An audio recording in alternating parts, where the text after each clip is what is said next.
Kembali lagi di channel Selfie. Perkenalkan, saya Selfie Aprilia dari program studi S1 Administrasi Rumah Sakit. Kali ini Selfie akan membuat tugas dari mata kuliah Manajemen Pelayanan Kesehatan dan Rumah Sakit. Judul materi kali ini yaitu Prinsip-prinsip manajemen lembaga pelayanan kesehatan.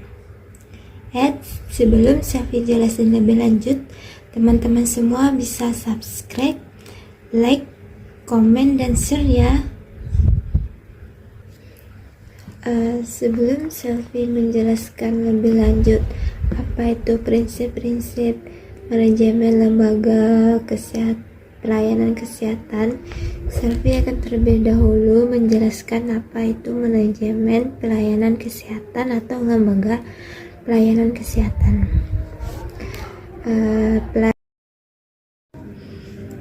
Yang dimaksud dengan manajemen pelayanan kesehatan adalah proses perencanaan, pengorganisasian, pengarahan, dan pengawasan seperti sumber daya manusia, finansial, material, dan informasi dalam suatu lembaga pelayanan kesehatan untuk mencapai tujuan yang ditetapkan.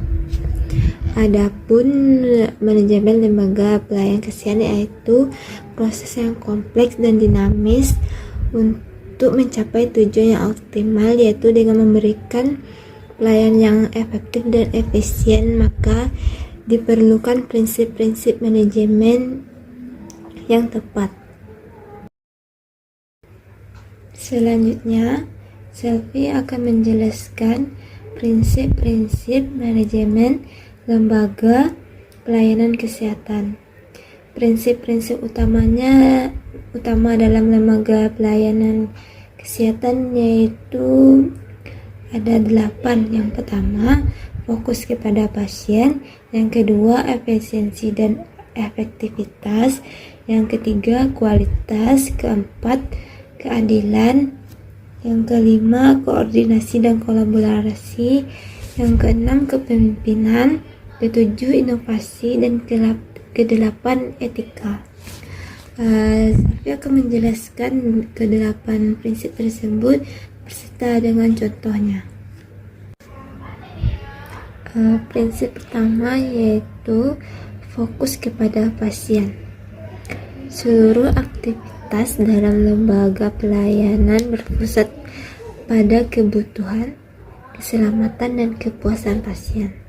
Contohnya, melakukan survei kepuasan pasien secara berskala, memberikan informasi yang mudah dipahami pasien, dan menyediakan fasilitas yang nyaman bagi pasien maupun keluarga pasien.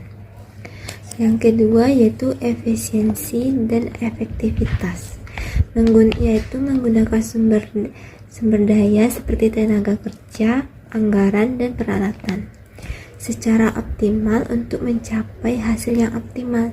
Contohnya, mengoptimalkan penggunaan obat-obatan dan mengurangi waktu tunggu pasien dan mengatur jadwal yang efisien.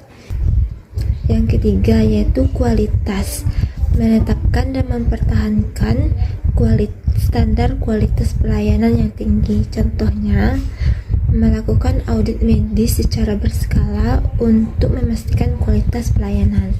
Yang selanjutnya yaitu mengimplementasi program akreditasi rumah sakit. Yang ketiga, melakukan pelatihan secara berkelanjutan bagi tenaga kesehatan. Yang keempat yaitu keadilan, menjamin akses yang sama terhadap pelayanan kesehatan bagi semua orang. Contohnya, memberikan pelayanan kepada semua pasien dan tidak melakukan diskriminasi pada pasien. Selanjutnya yang kelima, koordinasi dan kolaborasi, yaitu menjalin kerjasama yang baik antar departemen dan dengan lembaga kesehatan lainnya. Contohnya, membentuk tim lintas profesi untuk menangani pasien dengan penyakit kompleks. Nah, contoh yang kedua yaitu berkolaborasi dengan lembaga penelitian untuk mengembangkan inovasi dalam pelayanan kesehatan. Yang keenam yaitu ada kepemimpinan.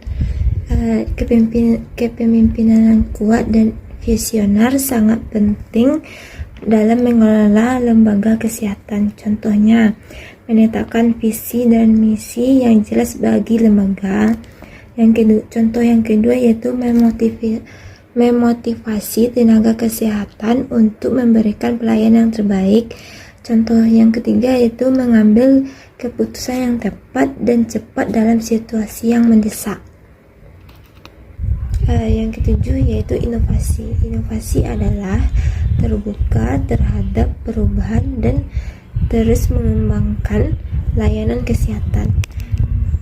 Contohnya, menerapkan sistem rekomendasi elektronik, mengembangkan layanan kesehatan berbasis telemedicine. Yang ketiga, menggunakan teknologi terbaru dalam diagnosis dan pengobatan. Yang kedelapan yaitu etika. Kita harus menerapkan kode etik profesi dalam melakukan tindakan medis, baik di rumah sakit, di puskesmas maupun klinik. Contohnya yaitu menjaga kerahasiaan pasien, menghindari konflik kepentingan, dan yang terakhir yaitu menjunjung tinggi nilai-nilai kemanusiaan. Adapun prinsip-prinsip khusus dalam manajemen layanan kesehatan yaitu KIS atau koordinasi, integrasi, sinkronisasi, dan sinergisme. Semua elemen dalam organisasi harus bekerja sama secara harmonis. Baiklah, itulah prinsip-prinsip manajemen lembaga pelayanan kesehatan yang dapat saya sampaikan dalam tugas video ini. Adapun ada kesalahan dalam video ini, saya mohon maaf. Semoga video ini bermanfaat bagi teman-teman semuanya. Terima kasih.